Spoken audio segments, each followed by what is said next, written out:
Hey there, good morning, good afternoon, or good night. This is Alex with Big Man Small Farm, and got kind of another evening project for you. It's about 35 degrees outside, and trying to do something inside in the garage to kind of set me up for a little bit later success. We're going to be making some pickled Brussels sprouts. Going to walk you through the process. Really simple. These are a quick pickle. These are not a processed pickle.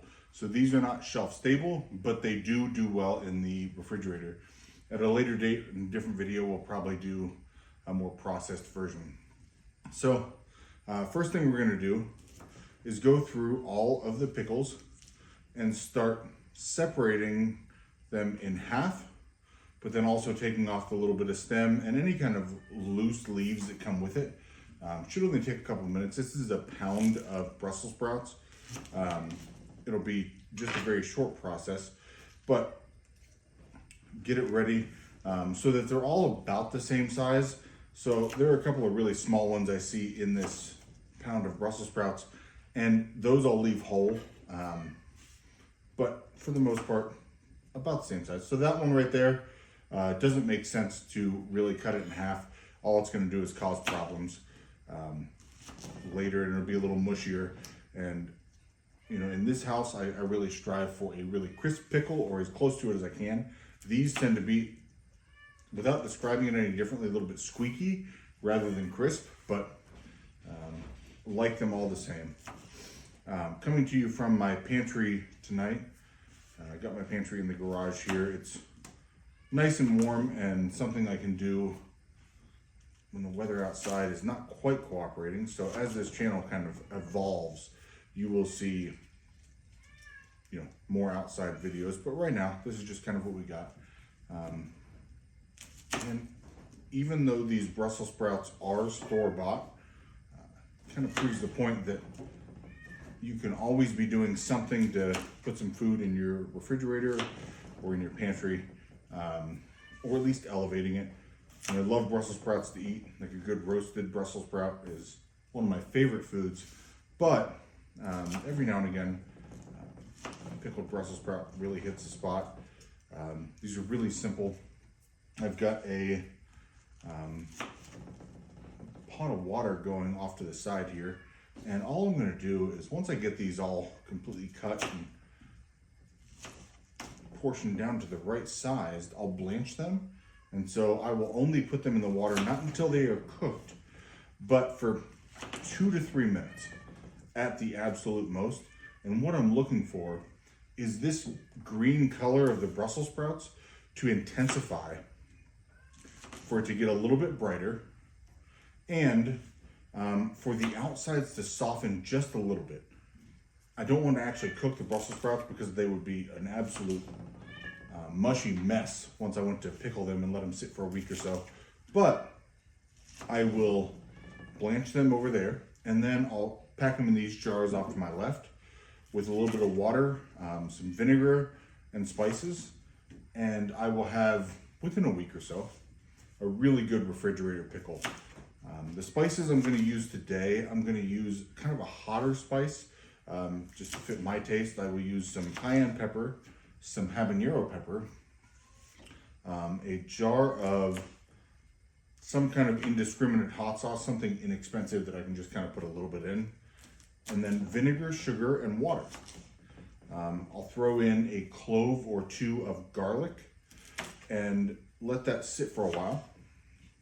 Like I said, the brine itself already has the salt and sugar, so I don't need to worry about that, just worrying about the flavors. And I tend to like a really overly flavored quick pickle, where if I'm going to make a regular pickle, I would be really cautious with my my seasoning.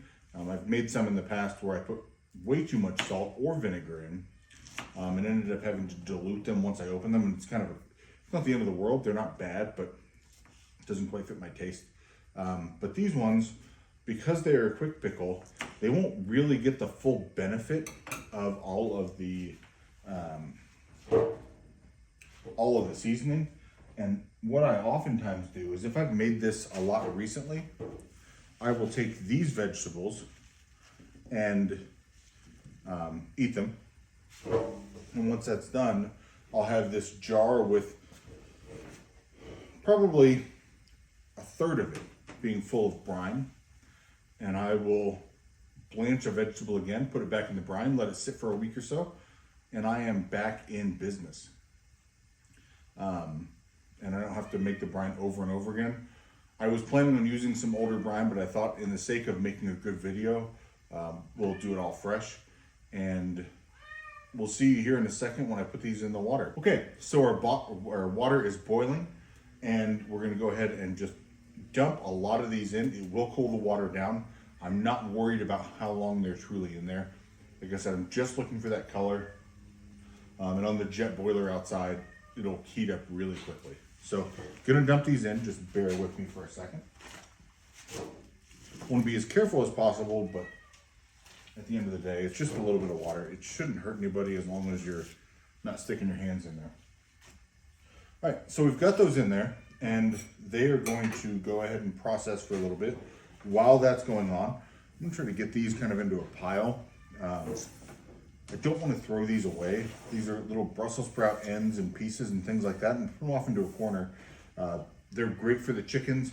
I'll put them out there. If I had a ton of them, say I was making 8 or 9 quarts of this, I would also give some to the sheep and the goats, but this quantity, I normally just give this kind of small stuff to the chickens.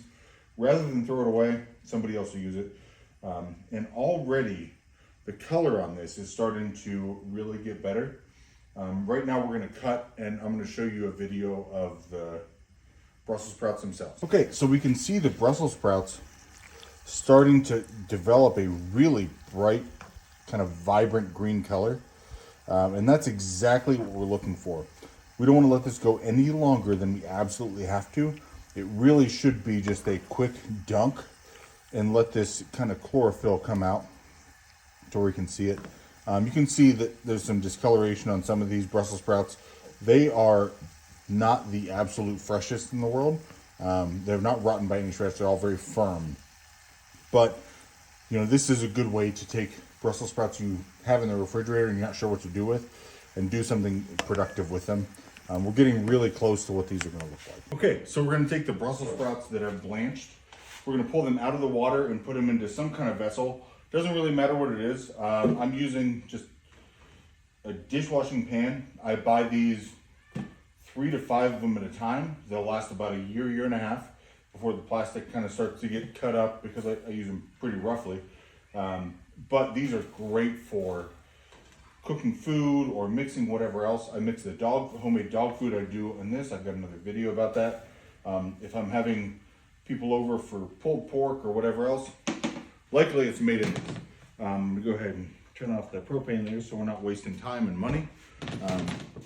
And now all we're gonna do is just basically dump these into the jar. There's no real rhyme or reason because we're not processing these, but just try to get probably 2/3 of this jar full. I'm making an absolute giant mess.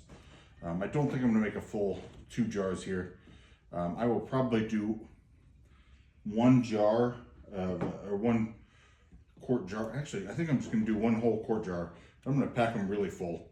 Rather to have 1 really good jar than a bunch of half full jars.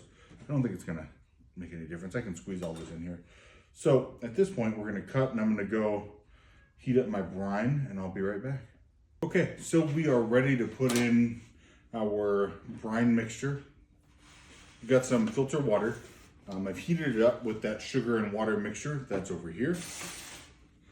I've got a couple of crushed cloves of garlic. I didn't actually pound them down or really crush them. I just kind of smacked them enough to where I could get the paper off, and some red chili flakes. That's gonna go right in the top. You can put as much or as little as you like. I like a little bit of spice.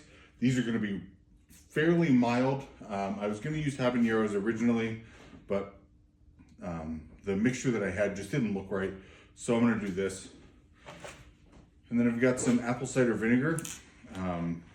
You can use white vinegar, you can use apple cider. I wouldn't use a whole lot else.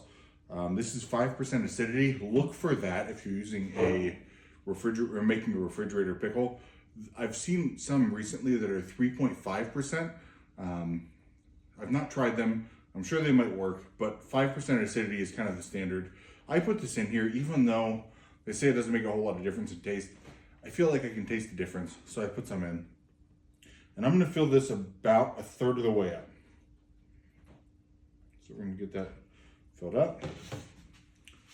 And then we're gonna take our brine mixture. This is heated up. This is water, sugar, and salt. About 50-50 water and salt. And then I've got about, what's it say? I've got about 4 cups of water in here to about 1/8 of a cup of salt and 1/8 cup of sugar. You can use more water and you can obviously scale that up. But this is gonna be way more than I really need right now, but it's inexpensive and pretty simple to do. So I'm just gonna top this off. And while I'm doing this, obviously the red pepper flakes and the garlic are going down in there. I'm gonna fill this up to about 1/4 of an inch of headspace because we're not processing this, so nothing is actually going to come out. And all we're gonna do is grab a lid and a ring and slap that on there and give it a quick shake. And this goes into the refrigerator for 1 week. You can keep it in there for longer, but I wouldn't start eating it until at least day 3 or 4. At the earliest, I'd wait a week if you can, just so that that pickling flavor gets in there. Use this like you would a normal pickle, maybe not on a sandwich, but more like a charcuterie board or something along those lines. These are great.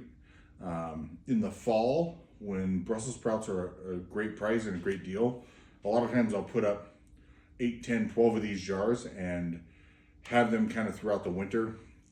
They're a great snack. They're really healthy for you. And I look forward to seeing you on the next time. This is Alex with Big Man Small Farm. Please like, comment, and subscribe.